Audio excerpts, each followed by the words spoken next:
Hi అండి, అందరికీ నమస్కారం. Welcome back to my channel వంటగది.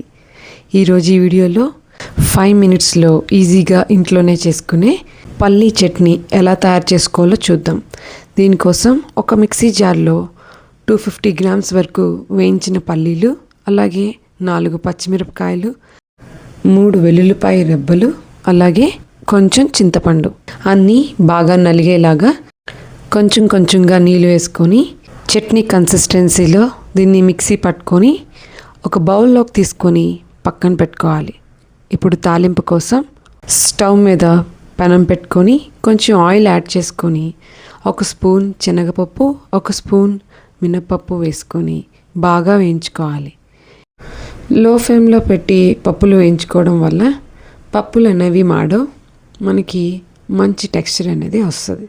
అదే మనం హై ఫ్లేమ్లో పెట్టి వేయించుకున్నట్టయితే పప్పులు వేరంగా మాడిపోతాయి. సో ఫ్లేమ్ని లోకి అడ్జస్ట్ చేసుకొని ఈ పోపుల్ని వేయించండి. ఇప్పుడు అవి వేగిన తర్వాత 1 స్పూన్ ఆవాలు, 1 స్పూన్ జీలకర్ర, 2 ఎండుమిరపకాయలు, అలాగే కొంచెం కరివేపాకు, అలాగే కొంచెం హింగ్ కూడా యాడ్ చేసి వేయించుకోవాలి. ఇప్పుడు స్టవ్ ఆఫ్ చేసుకొని ఈ పోపులన్నిటినీ పక్కన పెట్టుకోవాలి. ఇప్పుడు ముందుగా మనం పల్లీల్ని పేస్ట్ చేసి పెట్టుకున్నాం కదా, ఆ పేస్ట్లో ఈ పోపుల్ని యాడ్ చేయాలి. అంతే అండి, ఇలా యాడ్ చేసి ఒకసారి అంతా బాగా కలుపుకోవాలి. నేను సాల్ట్ వేయడం మర్చిపోయాను, నేను ఇక్కడ సాల్ట్ యాడ్ చేస్తున్నాను.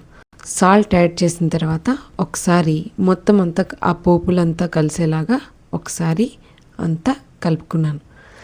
అంతే అండి, మన పల్లీ చట్నీ రెడీ అయింది. ఎంతో ఈజీగా సింపుల్గా చేసుకునే పల్లీ చట్నీ రెడీ. నేను ఇది ఇడ్లీకి కాంబినేషన్గా తీసుకుంటున్నాను. ఈ చట్నీ దోశ, వడ, పెసరట్టు ఇలా ఏ కాంబినేషన్లో తీసుకున్నా పర్ఫెక్ట్గానే ఉంటుంది. రెసిపీ నచ్చినట్టయితే లైక్ చేయండి, సబ్స్క్రైబ్ చేసుకోండి. Thanks for watching. బాయ్.